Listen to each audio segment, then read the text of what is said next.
નમસ્કાર દર્શક મિત્રો, આજના એક નવા જ વિડીયોની અંદર તમારું સ્વાગત છે। દર્શક મિત્રો, ભૂમિબેન આહિરને તો તમે બધા ઓળખતા હશો। તેમના હમણાં થોડા સમય પહેલાં એક વિડીયો ઇન્સ્ટાગ્રામની અંદર ચડાવ્યો હતો કે મારો એક ખરાબ વિડીયો વાયરલ કરવામાં આવ્યો છે, હું સાયબર ક્રાઇમમાં ફરિયાદ કરીશ। અને હા મિત્ર, તેમને સાયબર ક્રાઇમની અંદર ફરિયાદ કરી હતી અને જે શખ્સોએ તેમનો ખરાબ વિડીયો વાયરલ કર્યો હતો તે શખ્સોને દેવભૂમિ દ્વારકાના પોલીસ કર્મચારીઓ પકડી કાઢ્યા છે અને તે શખ્સોને તમે જોઈ શકો છો અને તેમને સજા કરવામાં આવશે। ભૂમિબેન આહિર છે, તેમને આ ખૂબ સારું કામ કર્યું કહેવાય અને ઘણા બધા લોકોને સપોર્ટ મળે અને ખબર પણ પડે કે આવું થઈ શકે છે। કારણ કે મિત્ર, અત્યારના સમયની અંદર ઘણો બધો આવા ખોટી રીતના અમુક શખ્સો છે લોકોને હેરાન કરતા હોય છે, પણ કોઈ લોકોને મૂંઝાવાની જરૂર નથી।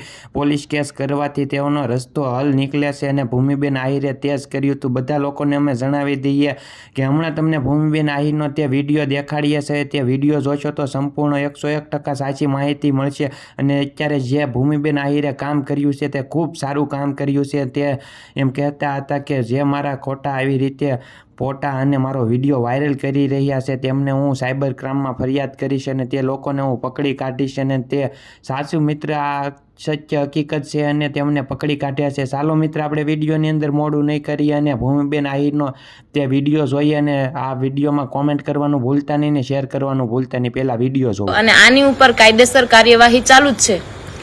તો જે લોકો અમને આ વિષય ઉપર એકને એક વિષય ઉપર વારંવાર કોમેન્ટ્સ, ઈમેલ્સ, કોલ કરી અને હેરાન કરે છે એવા લોકોને ખાસ કહેવાનું છે કે આની પર કાયદેસર પગલાં લેવામાં આવશે। જો તમારે આને રિક્વેસ્ટ સમજવી હોય તો રિક્વેસ્ટ સમજો, વોર્નિંગ સમજવી હોય તો વોર્નિંગ સમજો। જય દ્વારકાધીશ।